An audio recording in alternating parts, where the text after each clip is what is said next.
Welcome to Reminiscing with History Makers. We are here today with Bill Carrow, past president, and thank you for joining us. You're welcome. Thanks for having me. Absolutely. So for starters, when did you join APCO? 1997. All right, and could you describe your agency, position, and brief responsibilities there? When I joined APCO, I was Chief of Communications for the Delaware State Police, and that's exactly why I joined, because my boss moved up in stature, and at my agency, he was the only APCO member, so I was member number 2. Yeah. So I guess that would be kind of the course in person that drew you into APCO originally. Yes. Great. Mm-hmm. Can you describe your APCO activities at the state chapter and national level during your tenure? At the state chapter, I started out by being the chair of our local training conference for 5 years. And then I moved up through the chairs. I was recording secretary and moved up to be president of the Mid-Eastern chapter. Oh, that's great. Any activities in there stand out as a favorite to you?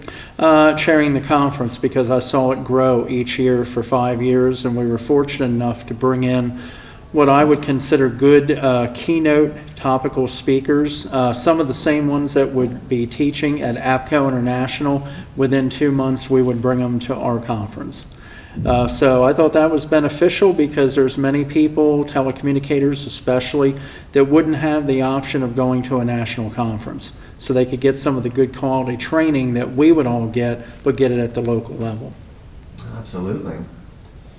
How would you say your APCO membership has had a direct effect on your career in public safety and communications? Well, basically, I know it kind of springboarded me, because not only was active in our local chapter, but I was also named in 2005 to be a group leader for APCO, for the operational group.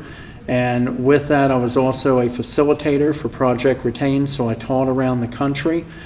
These are things I would have never done if I was not a member of APCO. And then, of course, I went on to be on the APCO Board of Officers, and I was president from 2010 into 2011.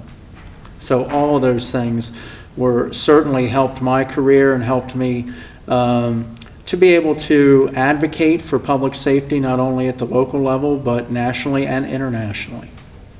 That's great. What one thing would you say you like most about APCO?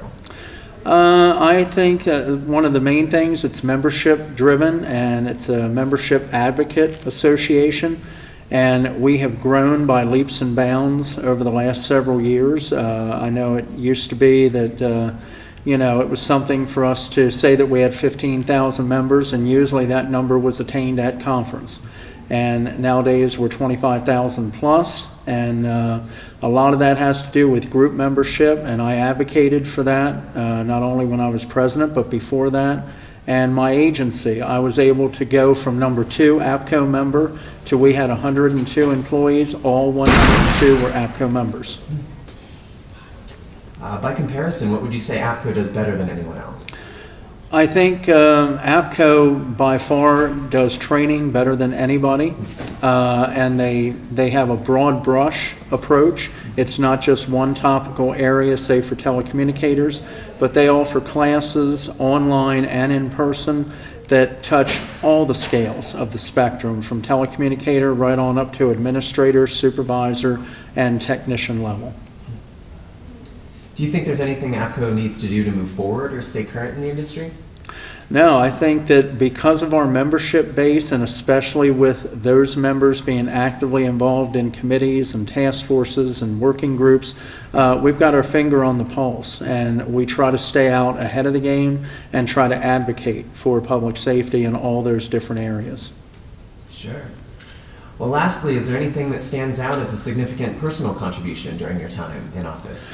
Well, basically, I know that I grew a lot from being in office, because it was a 5-year stint. When I got on the board, it was 4, but then with the governance change, I had an additional year as the immediate past president. I was the last ever president-elect. They don't even have that office anymore.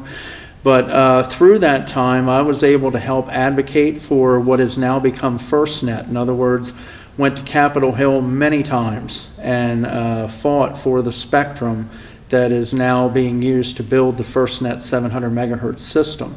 That was a plus, and I do fully endorse the work that I helped lead with the group membership, because I'm all about membership and committee advocation. Great.